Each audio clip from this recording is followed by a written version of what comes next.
Here is his tweet about it, and I thought this was interesting.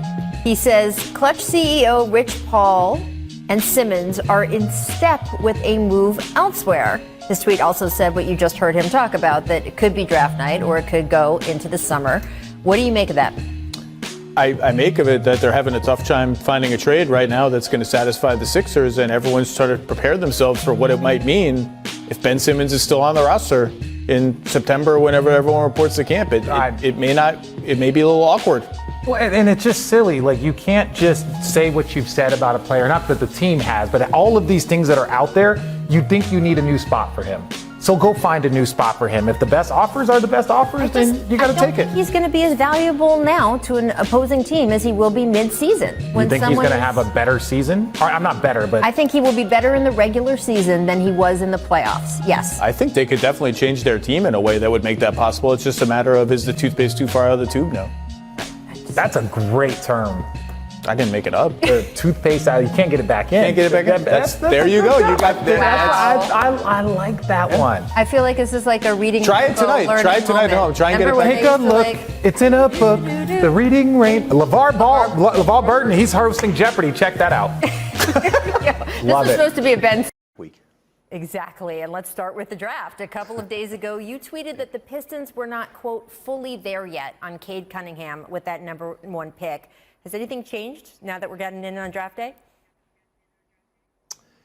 Rachel, perhaps closer, but still not there and ready as of this hour to give a commitment to Cade Cunningham that he will be the number 1 overall pick. And listen, I still think that the Pistons are going to get there before Thursday night. But listen, this is a unique draft, and there are 3 players at the top of the draft who in another year, maybe even last year, would all be number 1 overall picks. I think Troy Weaver, the Pistons GM, and that staff just wants to keep talking through it, evaluating it. I don't think it's any hesitancy they have with Cade Cunningham. I think it's really just about how good they think Evan Mobley and Jalen Green are. Yeah, it's funny. I just left Jalen Green. We're having a conversation about that. He said, I think I should be number 1, which, of course, a lot of kids think as they enter the draft.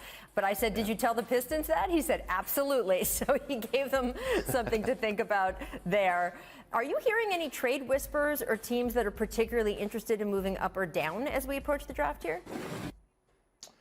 Well, there are a lot of conversations, Rachel, about teams who, certainly would like to get in that top 10. This is a tough top 10 to get into. You're going to have to give up a lot. And I think, we saw the trade with Memphis getting that 10th spot. Certainly a lot of teams knocking on the door with Sacramento at number 9.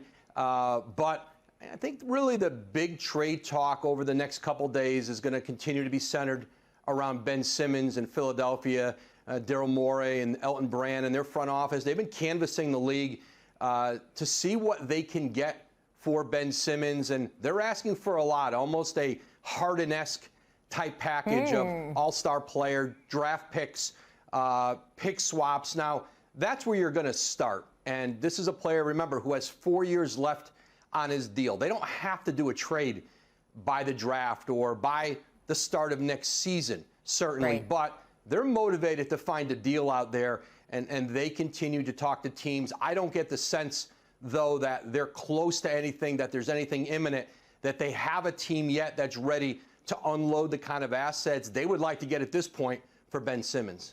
So interesting. I think that will be a story for us this week, next week with free agency, all through the offseason. I do want to get back to that trade you already reported. You just referred to it. Jonas Valanciunas heading to New Orleans. Steven Adams and Eric Bledsoe heading to Memphis. The Grizzlies also slid up to the 10th pick in the draft as part of that deal.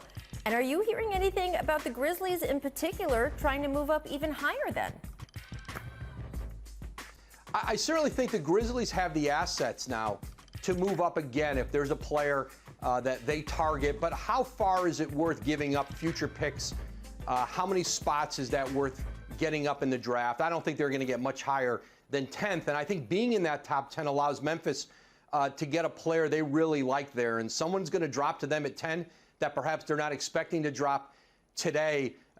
New Orleans paid a steep price to get those contracts off, to get some cost certainty now heading into free agency. You know, that Lakers pick next season, that Memphis gets in a deal, and of course going from 17 to 10. You know, Memphis has potentially 3 first-round picks in next year's draft, and obviously a chance here to get a really good piece at number 10. And this is obviously a team that's already gotten in the playoffs.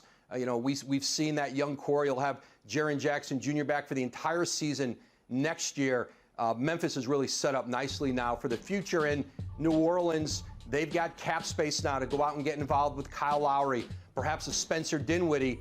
And if those things don't work out, they can now match an offer sheet or re-sign Lonzo Ball to a deal. So they've got the ability to kind of shore up that guard position and perhaps even get maybe more of an established older point guard in there, which I know David Griffin's wanted to do to kind of anchor that team. And it's interesting on the Memphis side, too, when you talk about adding draft picks to their core. I mean, not only did they draft well in getting Ja Morant and Jaren Jackson Jr., the fact that those guys developed into stars early makes whoever they bring in now, they're all on the same timeline, really, which is incredible and not a position some of the other teams around the league are on. I do want to get to a non-draft item, though, because earlier today you reported Nets assistant coach Mike D'Antoni is leaving the organization. Is he retiring? Is he planning on pursuing another head coach opportunity? Why is he leaving Brooklyn now? Yeah, definitely not retiring, Rachel.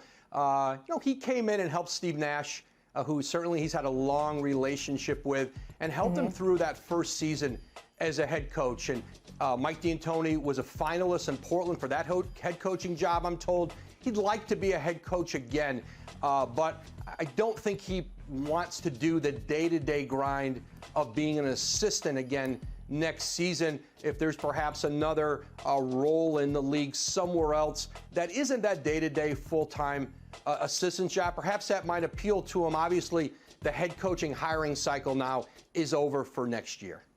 Yeah, it's so fascinating watching him and Steve this past season. Steve talking to us so much, Woj, as you know, about how valuable having Mike there was, especially when they had the transition with Lakers, who have a big decision to make with Dennis Schroeder, turned down a big money extension. They don't really have an easy way to replace him, despite the fact he had a slightly disappointing season. What could we see from Tinseltown? Well, as you said, Schroeder turned down that 4-year, $84 million extension, which was the most the Lakers could offer him during the season, knowing that there was more out for him in free agency. And you have teams like Chicago and New York with cap space, New Orleans trying to create the cap space to have to go get a big point guard, perhaps Dallas in that mix. But listen, I think people have to look back at this postseason with Dennis Schroeder. And remember, he had COVID late in the year and was out for 10 days and not in the gym and sick, and then showed up and played in the playoffs. The performance wasn't there. But we saw plenty of other players in the league who went through that at different points in the year. They traded for him from Oklahoma City a year ago with the idea that they would re-sign him. And as you said, they cannot replace him if he leaves.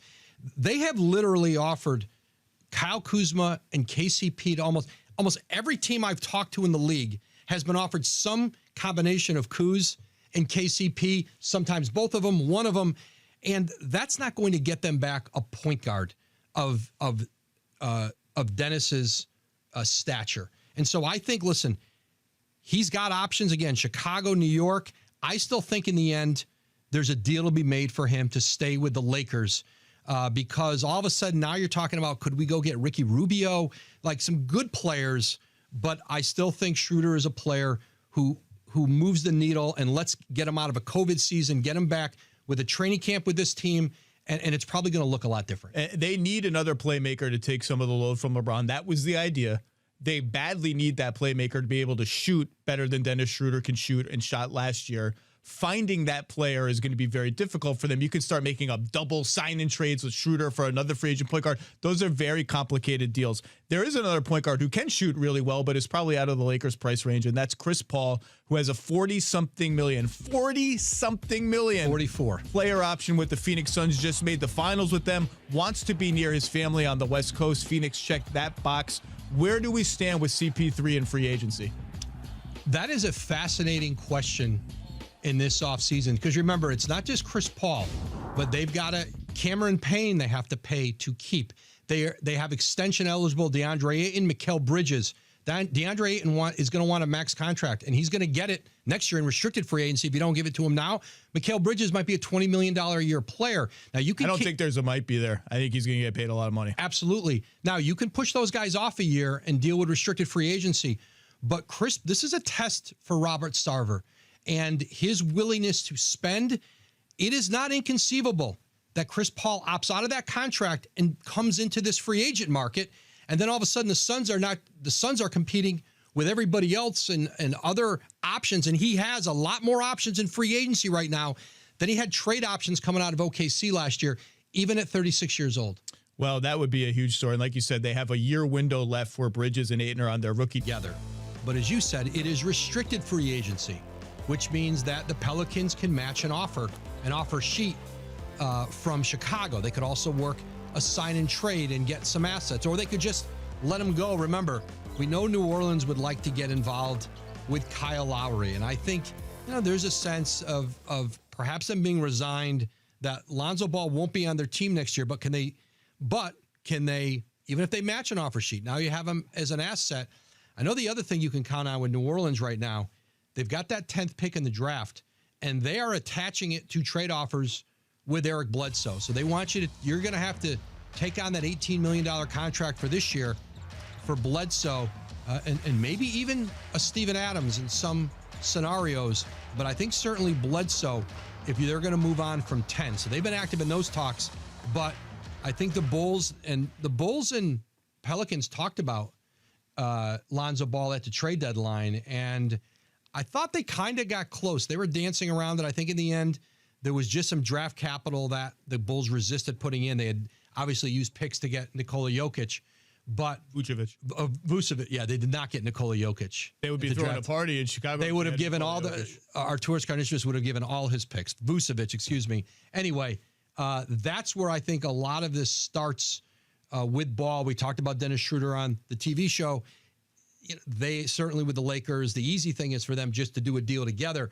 But if he's out in the marketplace, if Chris Paul, Mike Conley, Spencer Dinwiddie, Derrick Rose is another name in Chicago. I don't think he's at necessarily the top of their priority list, but if he doesn't return to New York, is there a role for Derrick Rose with the Bulls? And I just think there are a lot of contingencies all these teams are working through. Well, I mean, there's just a ton of subplots that are interesting when you talk about the Pelicans. Number one, if they're dangling that 10 pick as part of a salary dump, I hope they're getting another first-round pick in return that's just lower, right? I hope they're trading down in the draft. That's right. Because to me, just giving up a first-round pick, I get the reason, I get the salary mechanics, all that.